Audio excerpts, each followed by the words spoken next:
Hello friends, welcome to my YouTube channel ignited mind classes. आज हम पढ़ेंगे 123 agreement के बारे में।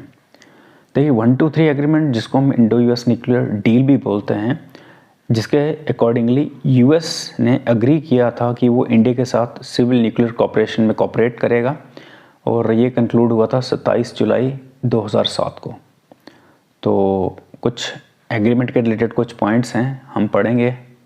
देखिए, इसको बोला जाता है Indo US civil nuclear agreement, जिसका नाम है 123 एग्रीमेंट। इसको 123 भी बोलते हैं एग्रीमेंट, ठीक है। तो Indo US civil nuclear agreement जो था, इसको किसी ने कंसीव किया था? उस वक्त इंडियन पीएम थे मनमोहन सिंह, और अमेरिकन प्रेसिडेंट थे जॉर्ज बुश। ये हुआ था जुलाई 2005 में वाशिंगटन में, ठीक है।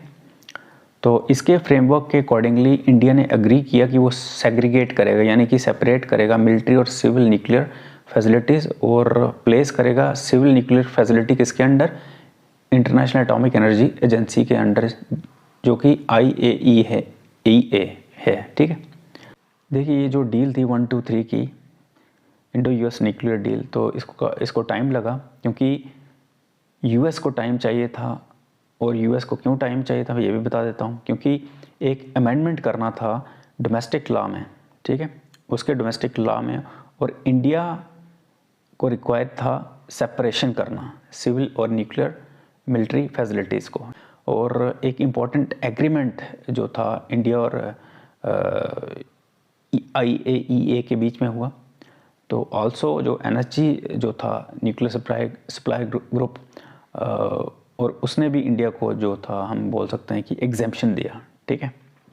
जैसे ही डील हुई, इंडिया जो था ओनली न्यूक्लियर स्टेट बन गया जो कि बिना NPT साइन करके, मतलब कि कोई भी NPT साइन नहीं की, तो सीधा इसने न्यूक्लियर ट्रेड में वर्ल्ड के साथ एंगेज कर दिया अपने आप को।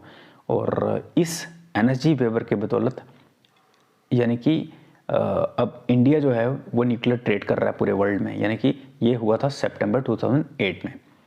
तो इंडिया की जो क्रेडिबिलिटी थी वर्ल्ड में, इसका कमिटमेंट जो था नॉन प्रोलिफरेशन को लेकर, और इसकी स्टैंडिंग थी एक पीसफुल नेशन की फॉर्म में, ये कभी भी इंडल्ज नहीं किया इसने प्री मेडिटेटेड अटैक्स में किसी भी कंट्री पर। ये कुछ फैक्टर्स थे जो यूएस की मतलब कि यूएस जिनको लेके बड़ा ही, मतलब कि हम कह सकते थे सेंसिटिव था, और इसकी वजह से उसने अपना जो पोजीशन थी चेंज की और इंडिया के साथ ट्रेड किया, मतलब कि न्यूक्लियर पर्पस के लिए।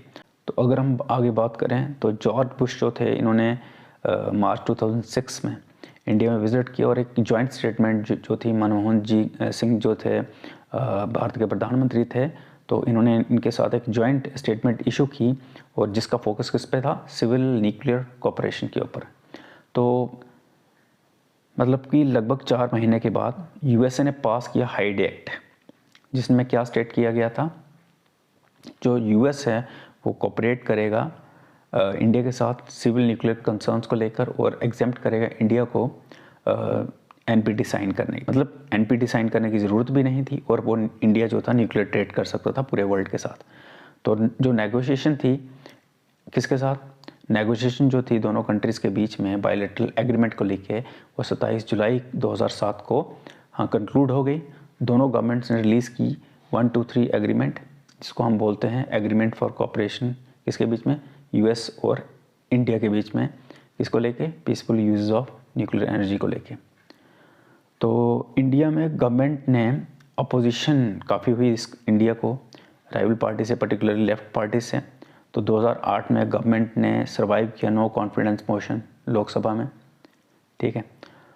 तो डील जो थी, इसको ऑफिशियली साइन किया गया 10 अक्टूबर 2008 को, और उस वक्त कौन थे? External affairs minister Pranab Mukherjee, और सेक्रेटरी ऑफ स्टेट जो थी कंडोलीज़ा राइस थी वाशिंगटन DC में, ठीक है। तो जो इंटरनेशनल रिएक्शन जो था इस डील को लेके, वो मिक्स था।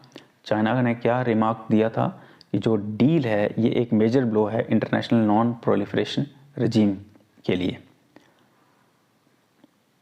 तो कुछ स्पेकुलेशन भी थी इंडिया में कि जो डील है उससे इंडिया के हाथ बंद जाएंगे, किसकी टर्म में? कि इंडिया जो है कोई न्यूक्लियर टेस्ट नहीं कर सकता, बट काफ़ी सारे एक्सपर्ट्स थे, उन्होंने पॉइंट आउट किया कि ऐसा कोई भी जो है पाबंदी नहीं है इंडिया पे। तो हम ये कह सकते हैं कि ये डील जो थी एक इम्पॉर्टेंट इवेंट था हमारे लिए, खासकर इंडिया और यूएस के रिलेशन में एक इम्पॉर्टेंट पल था ये। ठीक है।